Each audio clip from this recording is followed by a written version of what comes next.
Problem solving. ఎక్కడ చూసిన ఈ ప్రాబ్లమ్ సాల్వింగ్ అనే పదం చాలా ఫ్రీక్వెంట్ గా వింటున్నాం. అసలు ఈ ప్రాబ్లమ్ సాల్వింగ్ అంటే ఏంటి? మన ఒక జాబ్ లో ప్లేస్ అవ్వాలంటే ఈ ప్రాబ్లమ్ సాల్వింగ్ యొక్క రోల్ ఎంత? ఓన్లీ ప్రాబ్లమ్ సాల్వింగ్ వస్తే మనకి జాబ్ వచ్చేస్తుందా, లేకపోతే జాబ్ కి కావాల్సిన క్వాలిఫికేషన్స్ ఏంటంటే మనం ఏమేమి నేర్చుకోవాలి? ఫస్ట్ ఇక్కడ ప్రాబ్లమ్ సాల్వింగ్ అనేది ఒక చిన్న పార్ట్ జాబ్ లో. అసలు ఒక జాబ్ అనేది రావాలంటే మనకి కొన్ని స్కిల్స్ అనేవి ఉండాలి.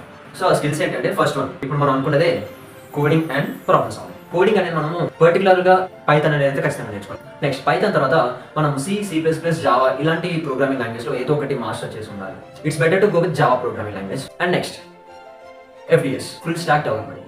ఇక్కడ ఫుల్ స్టాక్ డెవలప్మెంట్ అనేది మనం ఒక వెబ్ అప్లికేషన్ రెడీ చేయొచ్చు, అది ఒక ఆండ్రాయిడ్ అప్లికేషన్ తయారు చేయొచ్చు. అండ్ నెక్స్ట్ ఏదో ఒక certification, it's a legitimate and valuable certificate అని ఉండాలి. లైక్ ఫ్రమ్ IBM కావచ్చు, గూగుల్ కావచ్చు, ఇలాంటి పెద్ద పెద్ద కంపెనీస్ లో ఇంటర్న్షిప్స్ చేసి వాటి నుంచి వచ్చే ఒక certificate. And next finally fourth one soft skills.